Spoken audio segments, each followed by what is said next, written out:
And hello, and welcome to part three of our meetup. Corinne, it's great to have you. It's a long day today, huh? We're getting quite a lot done. We've already filmed part one. Part one was all about the rules of origin and discussing the principles, the key issues.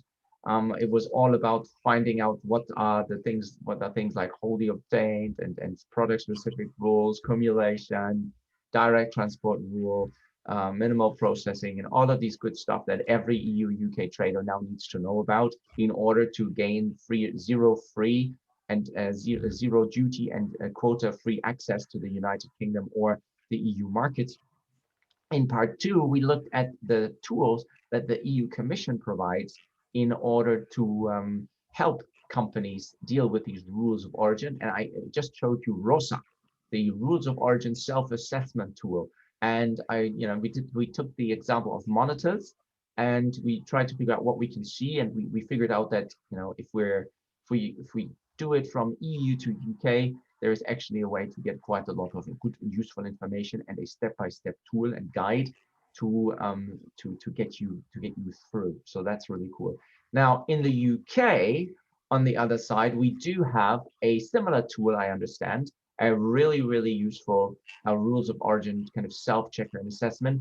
And I honestly would love to know more about it, would learn about it, and you are the person to do it. Thank you for preparing a little presentation, and you are ready to guide us through with your expert eyes.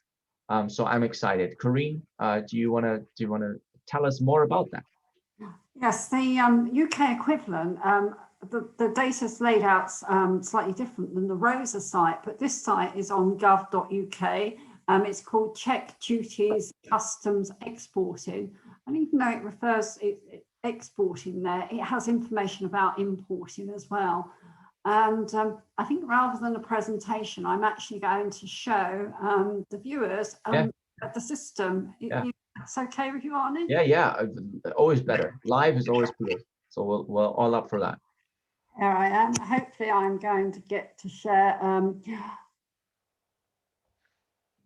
You need to give me sharing capabilities, please. Oh, I know. I would love to do that. So let's stop the recording and let's give you that. Hang on.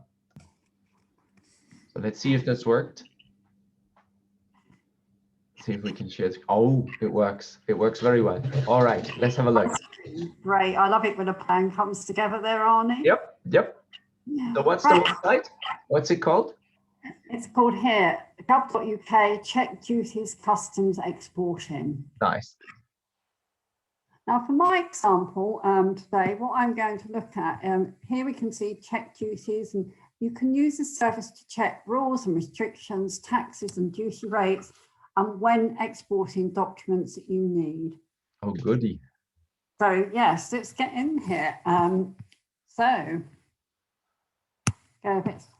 here we go to start, and what I'm using, we all love chocolate. So for my example, I'm going to go to Italy. Oh. So there, Italy, and it's not just restricted to the EU, Arne, it's worldwide. If the destinations in there, you can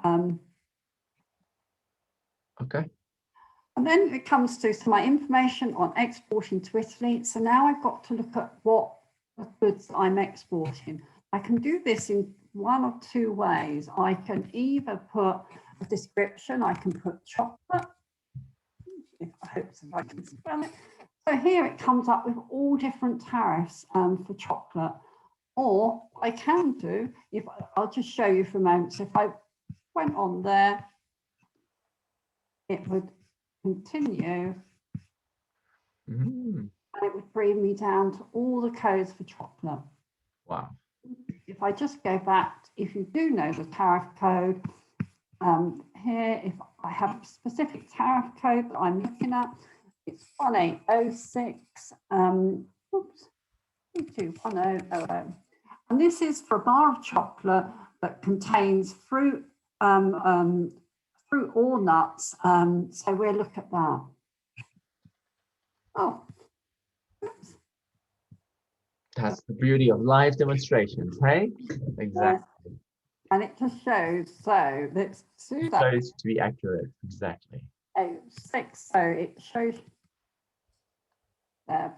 Oh, the reason being, as you can see, for some reason they're putting dots in this. So you've got to, even if you know the code, you've got to them from the catch up. Okay. So, we continue. Oh, why is it not working? Oh, it's it didn't pick up the code there, so it will be all right now. There, apologies for that. But it shows you how it relies on the information that you put in being right, correct. And as we can see here, we've added cereal, fruit, or nuts. If we go down, so if we go down, here we've got some tabs. So what duties we have to pay, how to get your goods out of the UK, and how to get them into Italy. So not only shows you how to export, but it shows you how to import in the country. So here we've got information about the trade agreement that came into effect on the 1st of January, and that there are 0 tariffs and quotas. But again, we have to remember 0 tariffs and quotas only apply if your product complies with the rule of origin. So here, let's have a look at some of the information. So here you can find out more about the agreement. So there you've got a summary explainer with a lot of information. And there's a lot of links in here going back to different bits of legislation and information. I'll leave the viewers to have a look at that when they go through the system. So I go back down again. And here it shows you how to use the trade table. And again, it gives you a lot of information there, and it explains the, what rate do you use. It explains, when you can use a lower rate. What are all the abbreviations? We all get lost sometimes in trying to remember what all these different abbreviations are. So again, a really useful tool. What suspension means. And this is suspension. What this means is if you're importing components that are not freely available within the UK, then there might be a duty suspension on them. So again, it goes to explain those. You can sometimes have combined measures. And this is one example we'll be looking at when we go through the tariff rates for my chocolate. But here it gives a great explanation of the different ways the duties can be calculated. The agricultural components, and again, this is what my example will cover, but again, it gives you a good description which you can look at later on. And if you're bringing in agricultural goods, it gives you information about the standard pricing. So a lot of information that you've got there which you can look at. So let's close that for the moment. Okay, down. And as we can see here, we've got the preferential duty rate 0. And there it will give us information, brief information about the 0 rate duty and how your products have to qualify. So stop. What is this? Most favored nation duty, 43%. Yes, so if we look here, let's take this first of all, the most favoured nation duty rate. So here we know the preferential duty rate is 0. Mm-hmm. Product qualifies, then you can confirm the rule of origin. You could claim 0%, or your customer can claim 0% duty if you export those goods. Mm-hmm. Now, if they don't qualify, we then fall back to the most favoured nation duty rates. And this is where the EU, the UK, lodged the duty rates that the UK would apply with the World Trade Organization. And these are the standard duty rates that have to be applied if the product doesn't qualify under a free trade agreement. So as we can see here, we're the most favoured. It's 8.3% plus the agricultural component. So what exactly does this mean? So if we go on there, it will give you information about the most favoured nation duty rate, and how with the WCO these rates are all lodged. We can see there that the 8.3 plus the agricultural component needs to be applied. And here we've got the most favoured nation. We then go on to if there is a quota from a specific country, then we've got this particular duty rate that applies to 43% duty. Again, it's really, you really need to know when you're exporting what the origin of your goods are and you know, how much duty you'll actually pay. And again, you've got another WTO rate which would be charged on these goods. And you have to look at these non-preferential tariff quotas to find out when these apply. Now here it says show charges, so we can look. So with Italy, we've got the standard VAT rate. So again, useful information to know about the VAT rates. And then we go into the rule of origin. So here it gives information that we, the UK and EU have reached the agreement. And here we've got the rules. Oh, fancy that. Nice. Yes, so slightly different laid out to, you know, with the ROSA system, but here we've got the basic rules. So with for chocolate, it is change of tariff heading, provided that all the materials of Chapter 4, and Chapter 4 is dairy products, Arne. So all the materials of Chapter 4 used are wholly obtained. They have to be wholly obtained in the EU. They can't, the EU or the UK, they can't be contained from a country outside of the agreement. And here's a point to really remember, it says and, so that's not the end of it. B, and you've got two options here. You've got the value of, oh, let's just move these up a little bit, down a bit. So here you've got the total weight of non-originating materials of heading 1701 and 1702. Again, this is sugar. So Chapter 4 is dairy, 1701 and 2 is sugar. Used does not exceed 40% of the weight of the product.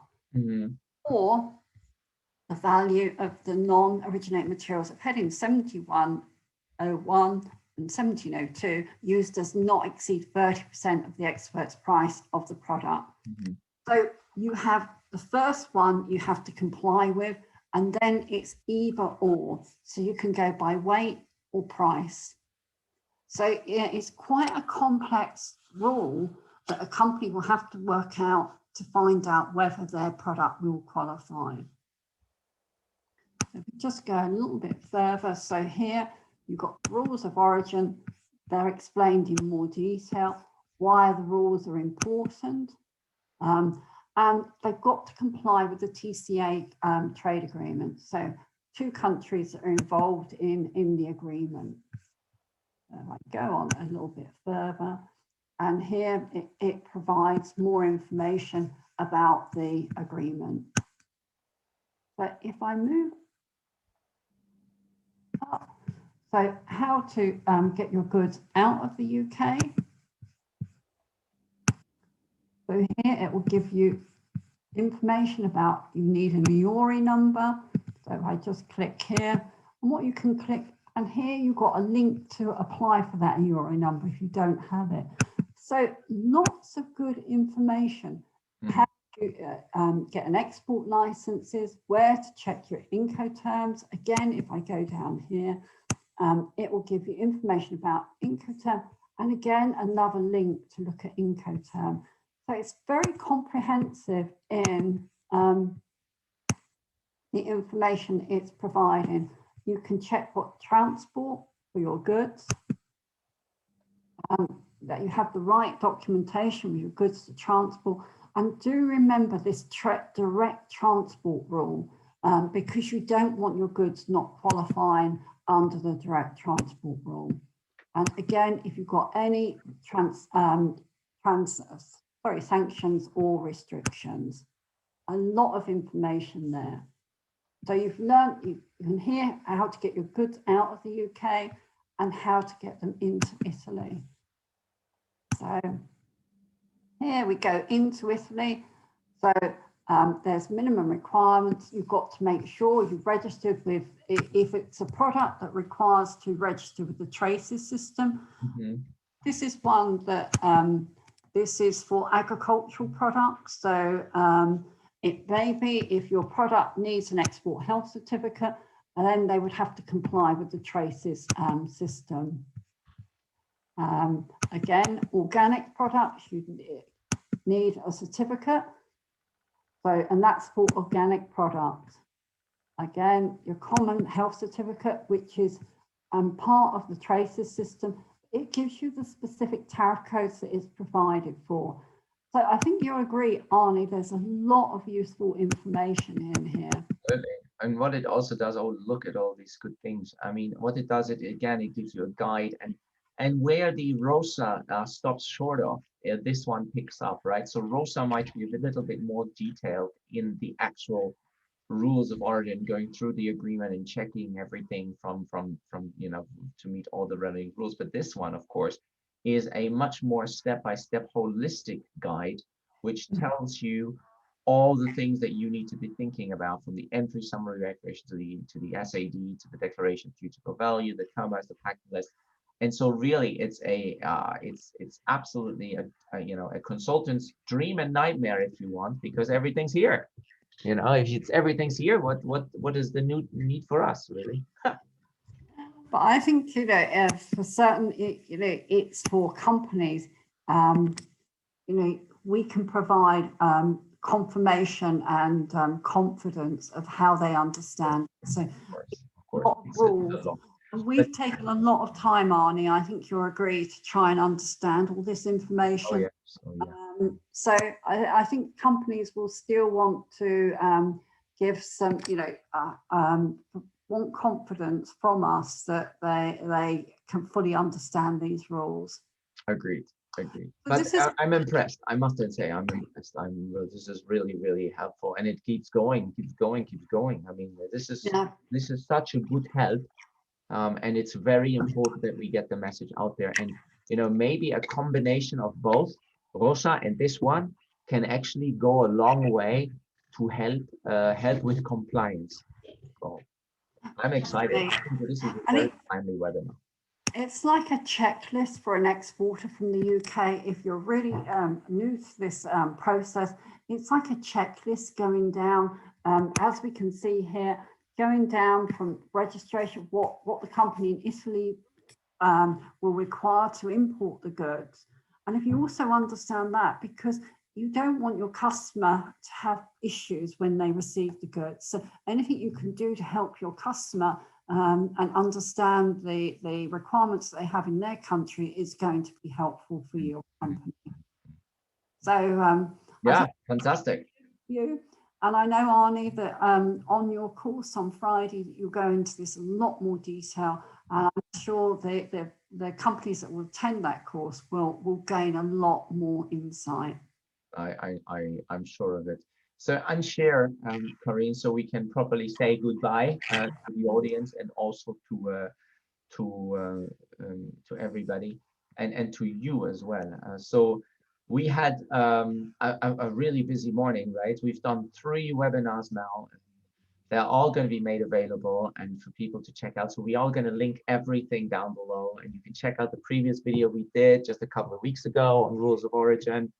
And also our Brexit talk we had last year, which is still valid in many ways. So there is lots of information out there. I hope this, how has it been for you to go through this very extensive sessions now?